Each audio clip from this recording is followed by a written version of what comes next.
Pour la troisième fois, il semblerait qu'on ait rapporté que 2 destroyers américains ont tenté d'entrer dans le golfe Persique sans l'autorisation de l'Iran. Ensuite, la marine iranienne a déclaré avoir visé les navires avec des drones suicides et des missiles anti-navires, les forçant à se replier vers la mer d'Oman. Après ça, le CENTCOM a démenti les faits.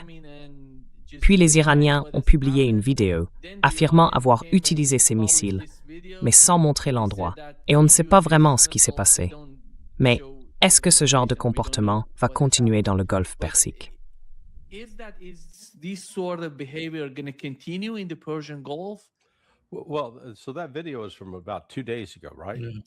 Alors, cette vidéo date d'il y a environ 2 jours, non? Oui. Donc non, je pense qu'on assiste, vous savez, à un tournant assez étrange depuis une semaine, ou depuis hier, il y a une semaine. Et je ne dis pas du tout que Pepe Escobar et moi en sommes la cause, mais tous les deux, Pepe et moi, avons reçu des informations jeudi dernier et on nous a précisé la source. Cette source, c'est un haut responsable pakistanais, quelqu'un en position de connaître ces informations. Et selon lui, le président Raisi aurait appelé le premier ministre Sharif du Pakistan après une réunion du Conseil national de sécurité en Iran. Et en gros, il lui aurait dit « Vous dites aux États-Unis qu'on ne va plus avoir de discussion, plus du tout, sur quoi que ce soit. On met fin aux pourparlers sur les questions nucléaires. »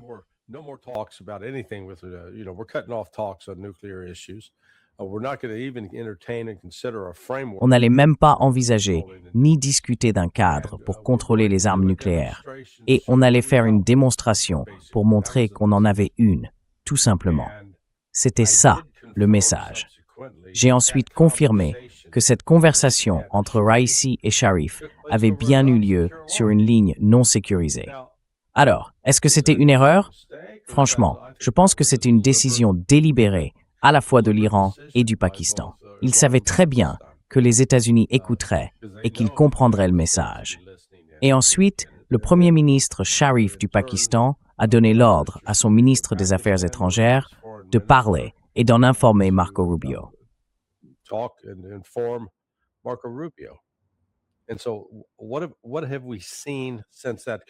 Alors, qu'est-ce qu'on a vu depuis cette conversation qui aurait eu lieu, soi-disant?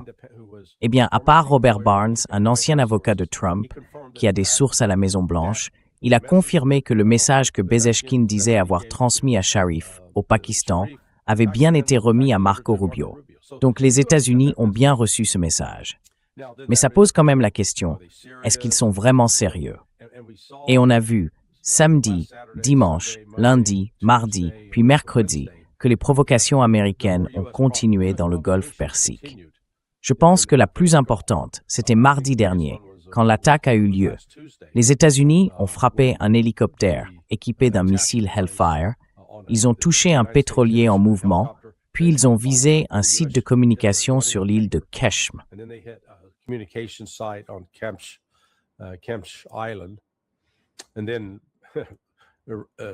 Et puis, l'Iran a répliqué aussitôt en tirant un missile anti-navire qui aurait touché un navire lié aux États-Unis avant de lancer des attaques au Koweït, des attaques importantes. Franchement, c'est incroyable ce qu'ils font avec l'intelligence artificielle. Ils ont diffusé une vidéo affirmant qu'un drone iranien avait frappé le terminal de l'aéroport international. Sauf que sur la vidéo, on voit qu'il fait grand jour quand le drone arrive et frappe la cible. Alors que tout ça s'est passé en pleine nuit, bon sang. Si vous voulez faire des trucs avec l'IA, faites-le au moins intelligemment. Ne soyez pas complètement idiot. Et maintenant, des images satellites sont apparues, montrant cet abri.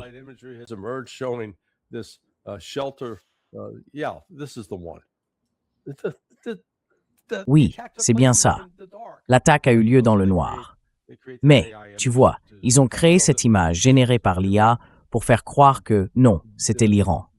L'abri à drone sur la base aérienne utilisée par les États-Unis a été complètement détruit.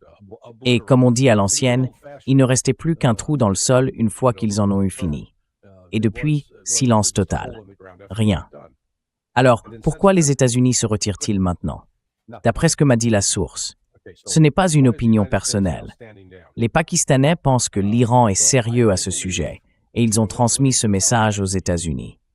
Apparemment, Donald Trump et certaines personnes de son entourage y croient aussi. Et les Pakistanais pensent qu'ils vont réussir à organiser une rencontre à Islamabad entre Trump et Pezeshkian. Si jamais ils y parviennent, ce serait vraiment remarquable. Mais il faut bien comprendre que le Pakistan ne fait pas ça tout seul.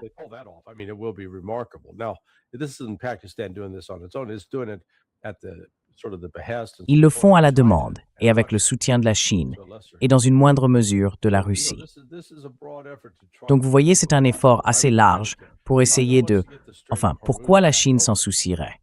La Chine veut que le détroit d'Ormuz rouvre, que le commerce reprenne, parce que cette situation nuit aussi à son économie. Pas autant qu'au reste du monde, mais je pense que la Chine comprend que si le reste du monde tombe en récession, eh bien, tout à coup, plus personne n'achète ses produits. Donc, la Chine a clairement intérêt à ce que tout ça se règle.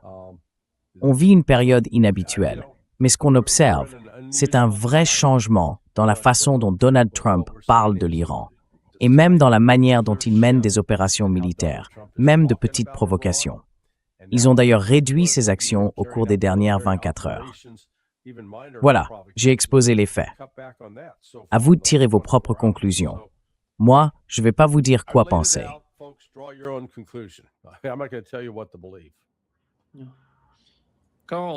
Carl, tu avais déjà donné ton point de vue avant qu'on commence ce direct.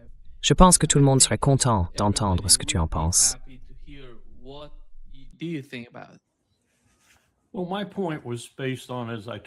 Eh bien, mon point de départ, comme je te l'ai dit avant qu'on commence l'émission, c'est que j'ai écouté Alastair Crooke, très attentivement. J'ai même revu certains passages clés de son interview.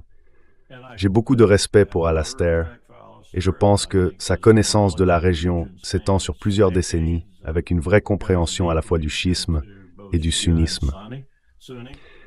Mais je crois qu'il a laissé de côté un facteur très important et c'est justement ce dont Larry vient de parler. Ce facteur, c'est que l'Iran ne cherche pas forcément à dissuader les États-Unis si jamais il faisait un essai ou annonçait qu'il possède une arme. D'ailleurs, à mon avis, il n'aurait même pas besoin de faire un essai. La vraie cible, c'est Israël. Et Israël, comme l'a dit le vice-ministre ou le ministre des Affaires étrangères d'Oman, je crois que c'était lui, c'est le vrai problème dans la région.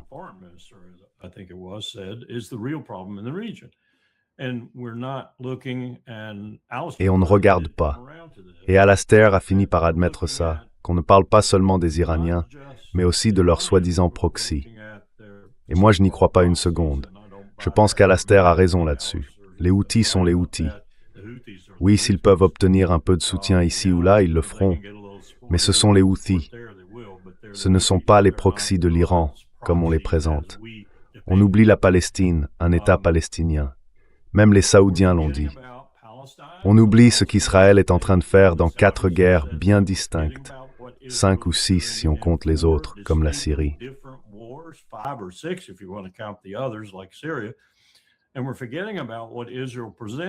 Et on oublie ce que représente, selon Israël, la menace. Il en a parlé de façon très approfondie à propos du Liban, en évoquant Hassan Nasrallah et d'autres, et tout ce qui s'y passe en ce moment. La situation politique dans laquelle se trouve Netanyahou est très compliquée, à la fois sur le plan personnel, parce que s'il perd cette élection, il risque la prison, et sur le plan symbolique, car finir sa carrière dans l'humiliation, ce n'est clairement pas ce qu'il souhaite. Il est pris entre deux feux. D'un côté, les Israéliens qui font campagne contre lui et qui vont redoubler d'efforts en l'accusant de ne pas garantir la sécurité du pays, alors qu'eux prétendent pouvoir le faire. Et de l'autre, la nécessité de maintenir la pression au Liban. Il doit continuer ce qu'il fait là-bas et même en intensifier les actions.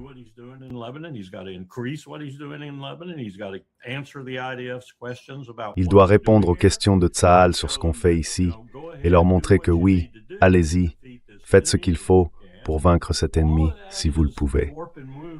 Tout ça, c'est au cœur de ce que j'essaie d'expliquer à propos de Ted Postol, par exemple, et de sa prévision selon laquelle les Iraniens pourraient en construire un eux-mêmes sans même parler d'en obtenir un d'un autre pays. Si on regarde tout ça et qu'on se demande, est-ce qu'ils ont vraiment la provocation? Est-ce qu'ils ont vraiment la logique stratégique pour acquérir une arme nucléaire et prouver qu'ils en ont une? Ce n'est pas les États-Unis qu'ils cherchent à dissuader. Ils nous ont déjà dissuadés, et assez facilement. C'est Israël.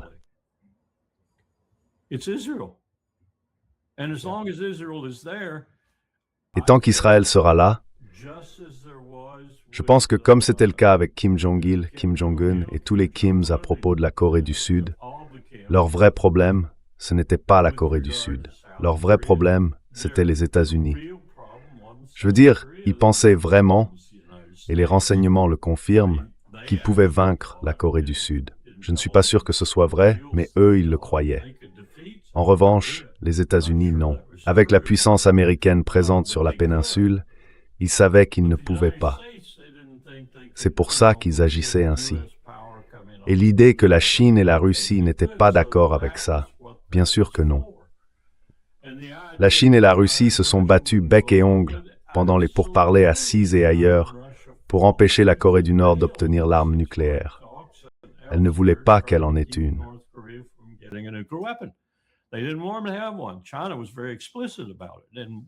La Chine a été très claire là-dessus.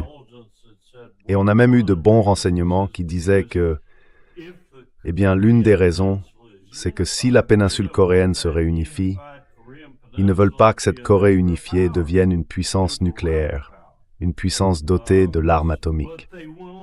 Mais ils ont suivi le mouvement, et ils le font encore aujourd'hui, parce qu'ils n'avaient pas le choix.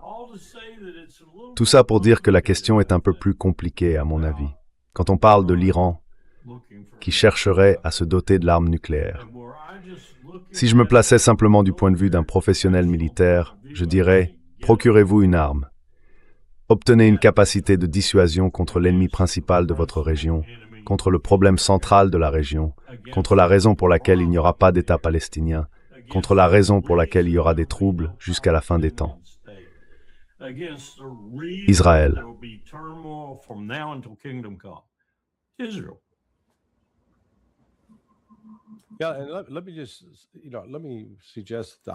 Oui, alors laissez-moi dire, je peux imaginer comment Mojtaba Khamenei pourrait résoudre ce dilemme, aller à l'encontre de ce qui semblerait être un rejet de la fatwa de son père.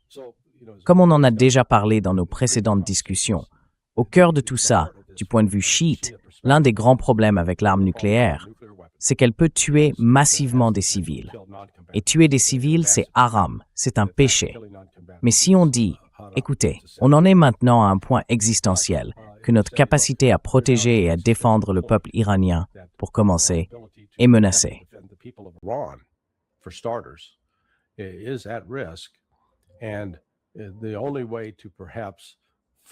Et la seule façon de vraiment dissuader la menace que représente Israël, c'est peut-être d'avoir une arme qui puisse être utilisée contre des installations militaires israéliennes. En d'autres termes, on se dit, d'accord, on va le faire, mais ce sera uniquement contre des cibles militaires, pas contre des civils. Et je pense que c'est peut-être comme ça que Mojtaba a pris sa décision, en se disant, d'accord, on y va maintenant. Mais tout ça, c'était après l'assassinat de son père, de sa mère, de sa femme et de son enfant. Donc vous voyez, ce n'est pas une réaction anormale de se dire, bon, on doit faire quelque chose qu'on jugeait auparavant inacceptable, mais on va essayer de le faire de la bonne manière, parce que on doit se protéger.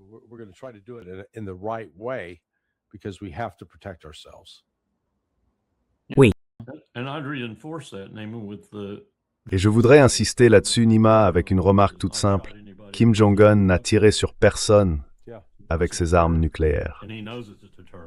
Oui, c'est une force de dissuasion, et il le sait très bien. Maintenant, je reconnais qu'Israël est un acteur instable dans tout ça. On ne sait jamais vraiment ce qu'ils vont faire. Ce n'est pas tout à fait comme la Corée du Sud et les États-Unis avec la Corée du Sud, mais ça reste une dissuasion.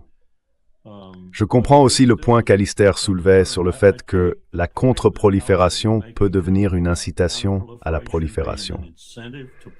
Je le comprends bien parce qu'on en a beaucoup parlé au département d'État. Et dans une certaine mesure, il a raison. c'est une incitation. Ce que Kim a fait, c'est une incitation pour d'autres États s'ils ont les moyens politiques et financiers. On a constaté que la principale objection de plusieurs pays figurant sur notre liste de candidats potentiels à l'arme nucléaire, c'était l'argent.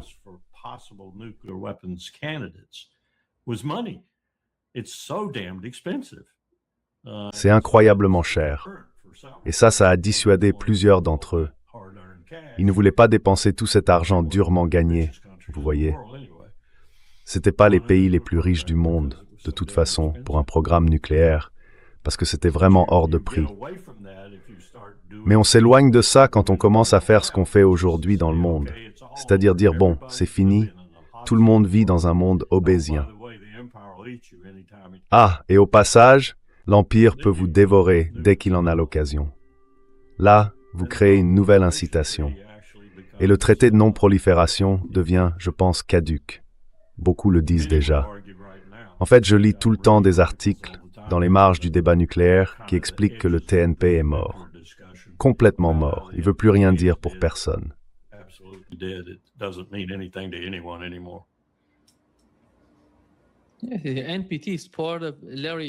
Le TNP fait partie, Larry, de tout ce processus qui consiste à envoyer des experts en Iran pour inspecter les installations nucléaires et tout vérifier. Ça a été un énorme problème de sécurité pour l'Iran pendant très longtemps. Ils identifiaient les scientifiques.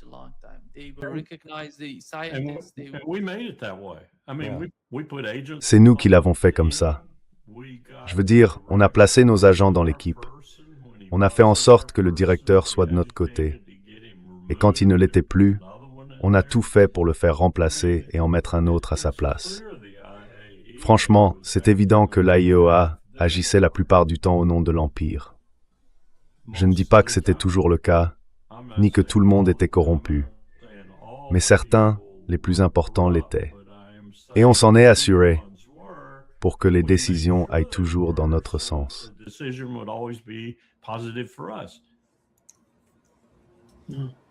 Oui, Larry. Le problème pour Donald Trump, à mon avis, ce n'est pas ce qui se passe en ce moment dans le Golfe Persique, mais ce qui se passe entre Israël et le Liban. C'est pour ça que tu vois, tout se joue dans cette région. C'est pour ça que l'Iran a réagi à ce qu'Israël voulait faire à Dahia, dans le sud de Beyrouth. C'est vraiment important. C'est la première fois qu'on voit l'Iran dire clairement à Israël, « Si vous attaquez le Liban, on fera la même chose dans le nord d'Israël. » C'est énorme à mon avis du point de vue iranien. Et maintenant, comment ça va évoluer? Comment ça va entrer dans les calculs, dans l'équation de Washington?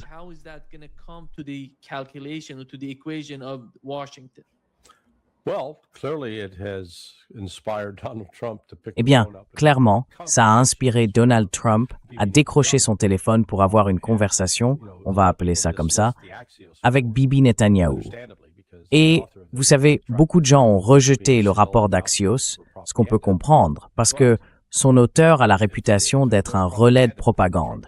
Mais si c'était vraiment de la propagande, Trump ne l'a pas laissé tomber. Il a continué à dire « Oui, j'ai eu une conversation difficile avec Bibi ». Donc, en gros, il l'a reconnu. Et tu as raison, Nima. Depuis la création de l'Iran, quand il s'est constitué en République islamique, il y a 47 ans, eh bien, pendant tout ce temps, on a vu que ça s'est produit juste après le début de la guerre civile au Liban.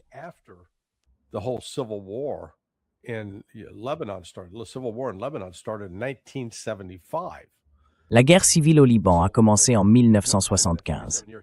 Et pendant ces 47 années, jusqu'à aujourd'hui, jamais l'Iran n'avait pris la parole directement pour dire « Très bien, si vous n'arrêtez pas d'attaquer, nous allons vous attaquer ». Et ça, je pense que c'est un vrai tournant.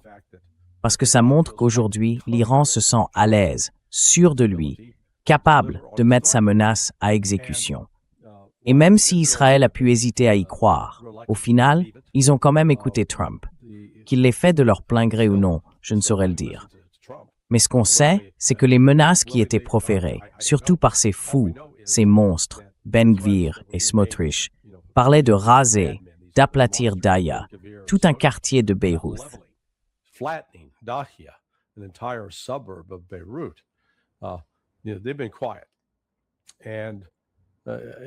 Ils sont restés silencieux. Et encore une fois, cette information que Pepe et moi avons révélée, est-ce que c'était destiné à manipuler? Non. Je pense qu'il se passe beaucoup de choses en coulisses en ce moment, des choses inhabituelles. Et du coup, on commence à voir, disons, au moins une pause dans les bombardements sur Beyrouth. Pour l'instant, ça s'est arrêté, touchons du bois.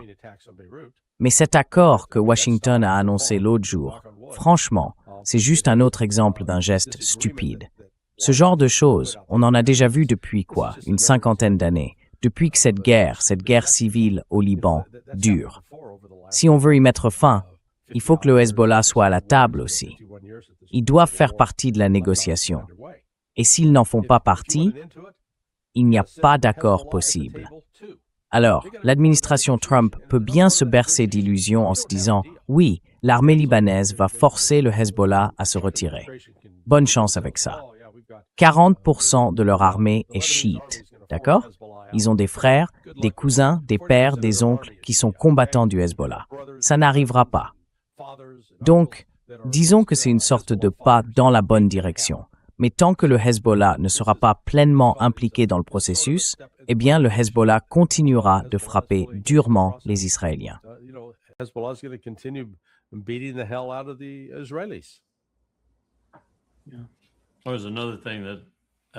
Il y a une autre chose dont Alistair a parlé et avec laquelle je suis entièrement d'accord.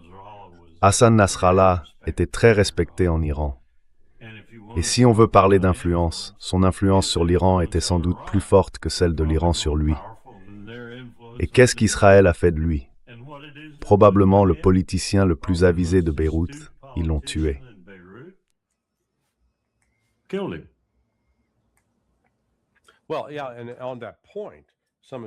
Oui, alors, sur ce point, certains ont demandé, est-ce que Trump a parlé avec le Hezbollah? Le Hezbollah ne va pas parler à Donald Trump, en tout cas pas directement. Il n'y aura que des échanges indirects, parce qu'ils ont retenu la leçon. Ce que les États-Unis et Israël ont fait dans la mort de Nasrallah, c'est que les États-Unis étaient en contact avec lui pour le faire participer, pour aider à un cessez-le-feu. Et la réunion où il a été tué a eu lieu entièrement à la demande de Washington. Les États-Unis ont utilisé ces échanges pour le localiser et le faire éliminer. C'est ce qui s'est passé. Et le Hezbollah l'a compris. Ils se disent, on n'est pas idiots. Vous nous avez eu une fois, mais ça n'arrivera pas deux fois. Donc je pense qu'on est entré dans une nouvelle phase où les États-Unis découvrent les limites de leur puissance.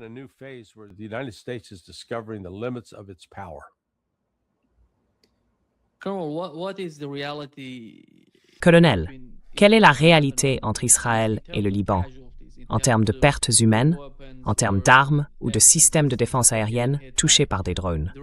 Comme vous l'avez vu, Alistair Crook en a parlé, on parle d'environ 8 à 10 victimes par jour.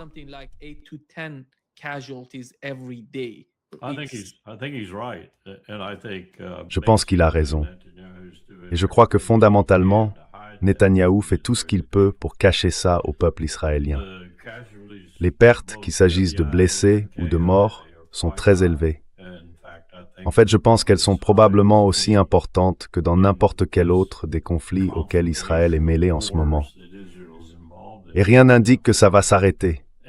Parce que s'ils continuent à avancer vers le nord, s'ils vont jusqu'au fleuve Litani, par exemple, ou s'ils reprennent les attaques contre Beyrouth, ce que je pense inévitable, alors ce conflit ne fera que s'étendre.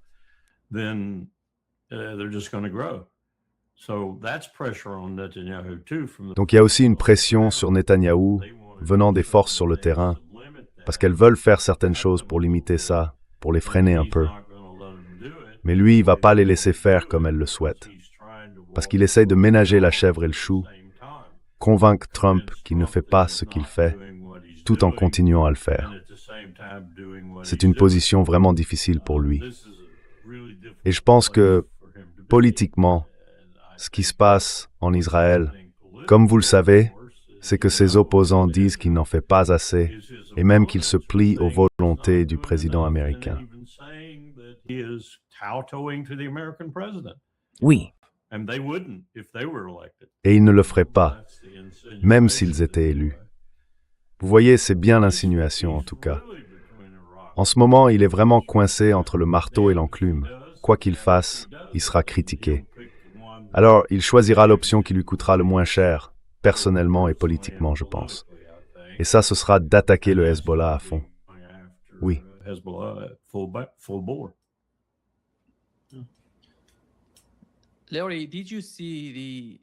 Larry, tu as vu les termes de l'accord entre le gouvernement libanais et Israël. C'est incroyable, vraiment, ce qui est mentionné dans cet accord. Le Hezbollah ne va pas attaquer Israël au sud du fleuve Litani, dans la partie sud du Litani. Le Hezbollah, c'est l'ennemi de l'État libanais.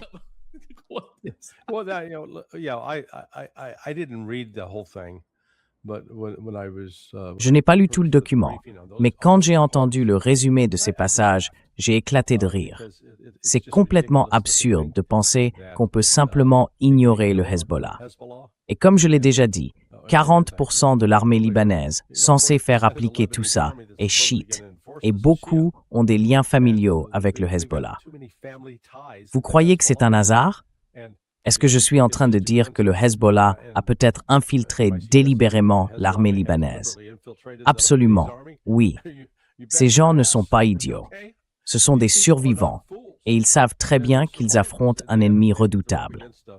C'est pour ça que j'ai répété que tant qu'ils n'auront pas le Hezbollah à la table des négociations, il n'y aura pas d'accord.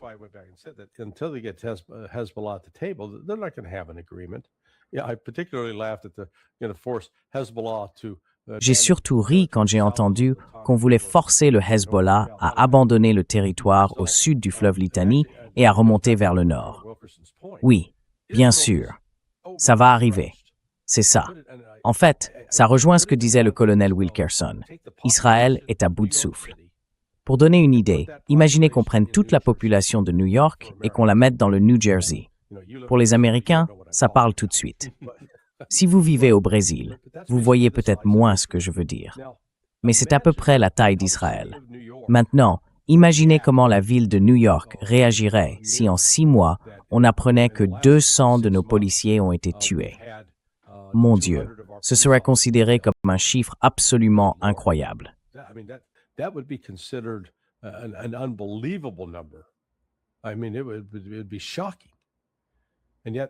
Je veux dire, ce serait choquant. Et pourtant, c'est exactement ce que vit Israël. Et on ne parle même pas du nombre de blessés. Il est bien plus élevé. À cela, il faut ajouter les traitements pour le stress post-traumatique et le nombre croissant de suicides parmi les réservistes israéliens. Donc non, franchement, c'est une situation très difficile pour Israël. Ils se sont enfermés dans une impasse et il n'y a pas de sortie facile, ni même de solution évidente. Et pourtant, les extrémistes qui entourent Netanyahou, les Ben Gvir, les Smotrich, vont s'entêter. Ils ne prennent pas de recul. Ils n'évaluent pas la situation de manière rationnelle.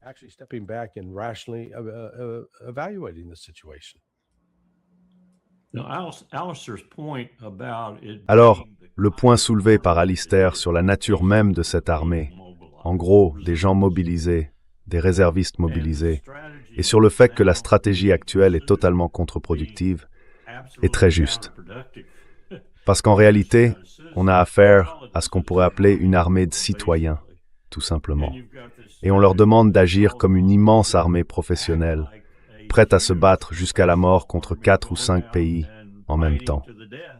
Franchement, c'est insensé, oui, complètement.